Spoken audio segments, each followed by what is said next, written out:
And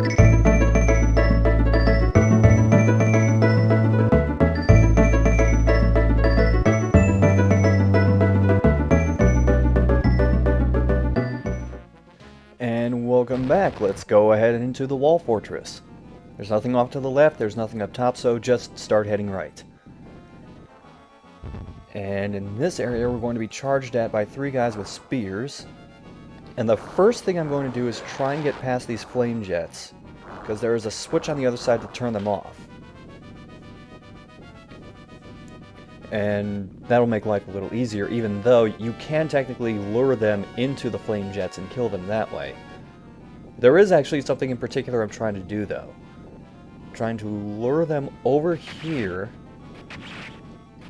and kill both of them. Because this wall will disappear once you clear out the enemies. However, if you don't kill these guys in front of the wall, 2 armored guards will spawn and chase after you through the flame jet gap. So this saves you having to fight those. This is another pretty tricky area, just because there are going to be so many guys in this limited space. That's why I have Ditto, is in case I need to heal. Because this part usually goes bad. Especially since right over here you got another armored guard. However, it is still possible to use these bomb guys to help make your life a little easier. That's the one problem about them though, is you pretty much need to get them to throw horizontally, because otherwise their bombs will just fly off the side of the stage. Oh, that was a pretty good shot. Thank you.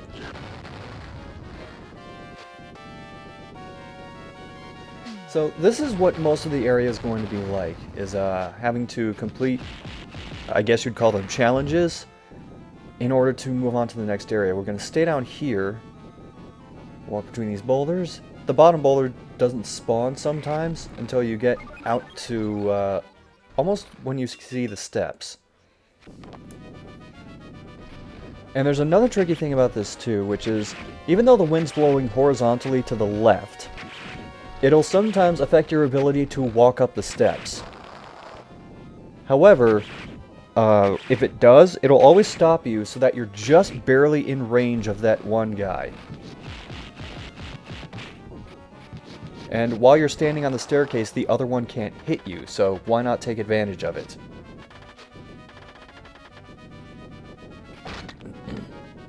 Now, picking this up and hitting the switch spawns another ogre, but we're ready for it. There's also another chest down below, which I'll show you what's in it in a moment. And it's a broadsword. If you need it, it's there. However, the broadsword I have now has 50 uses, that one only has 20, so I'm going to leave it. Now here, using a bomb, if you have it, is... I would advise using a bomb, because it helps clear out some of these things, and a ton of them spawn. If you don't clear these out fast enough, you'll eventually just have this wall of turrets in front of you that's 3 or 4 deep, and you'll keep getting hit so much that you won't be able to do anything about it. Oh, I accidentally used the bubble attack. Oops. This is a problem too. The attack button and the pick up item button are the same thing. And that keeps happening every time I try to attack these turrets. So here's what you can do. Just keep moving to the side, and there you go. And yes, you do have to destroy all of these turrets. Now the wall has dropped. Now this part can be a little annoying, and I'm going to despawn Ditto. Now there's going to be a fire here, which you can use to summon a freak, which you need to do that. However... Sorry, just doing a little inventory. However, I'm going to keep the bombs equipped, because the puzzle here is that you need to light the other fires that aren't on yet. Oh, the enemy pushed it towards the fire for me. Thanks. And you have to light all of these fires to get the wall to drop. Because if you don't, these enemies will never stop spawning. Granted, they just go into the spike wall and die most of the time. However, it's still a massive pain in the ass, and you should get this done as quickly as possible. Now, here is the worst part. This is why, in my mind, you should summon a Freet. Or at least consider it. It's because enemies will drop in this central area, and the spikes will continually close in on you. I actually don't usually spawn a Freet, because there have been a few times where he's been doing crowd control, he has knocked an enemy into me, and that pushed me onto the spikes. And you do not want to be on these spikes, because if you are, this weird damage loop occurs that pushes you all the way back toward the wall, deeper into the spike pit. And then you just have to wait for the spikes to drop and then make like a mad dash back to the one clear spot. Okay, we're gonna need the bombs again for this puzzle. Damn it, short-armed it. This opens the teleporter. There's nothing else to the right, so there we go. And now we have finally caught up with Silver Armlet. However, we still aren't quite equipped to be able to take Silver Armlet on directly. And Silver Armlet even tells us that. So this is going to be the fortress where we pick up the warp device. However, to get said warp device, we're going to have another boss fight. And this is kind of an unusual one from the ones that we've seen so far. We gotta fight this giant serpent that loves spitting rocks at us. If you stay about halfway from the back of the screen and duck, most of the rocks will not hit you. However, the problem with this boss is that he will frequently alternate between spitting rocks and sucking you in. And it's not a one-hit kill or anything. It does do a decent chunk of damage to you, but whatever.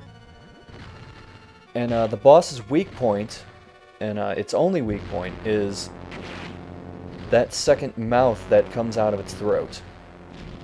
Which I have the broadsword currently equipped to deal with that.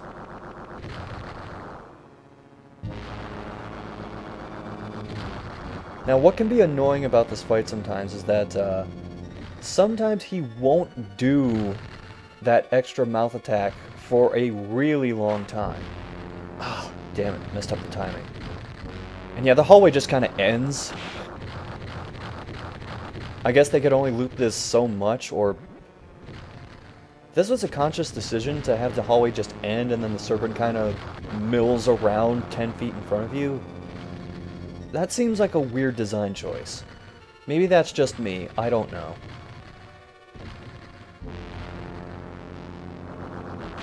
Yeah, but you can get into these awkward periods where you're just waiting for it to do the mouth attack and it simply refuses to do it. And admittedly, this fight went pretty poorly for me when I did it. But I survived, and I guess that's all that counts. Once I'm back out into the sunlight, I can start regenerating health. Or actually, you know what? I'll save that for later. For now, we defeated the boss. Everything is right in the world, so far.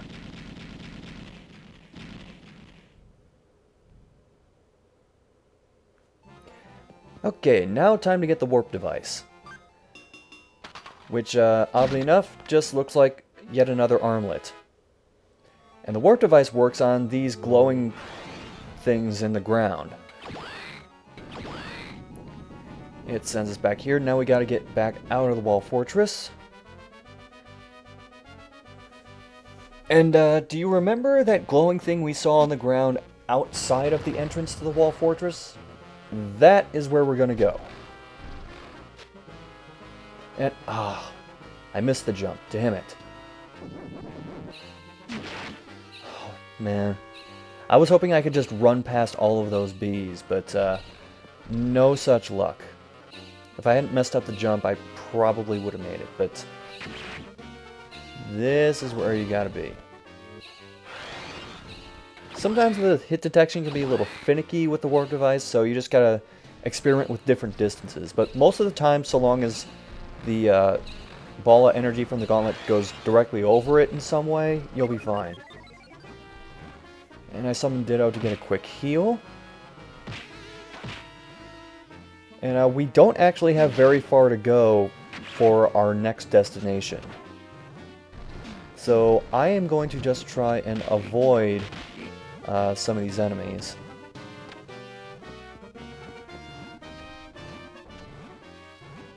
Now you can try going south here and it looks like you can, but you can't. You have to be up here.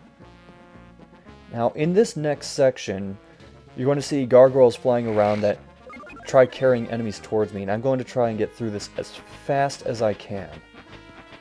Because once they drop enemies, they keep coming back and dropping more enemies.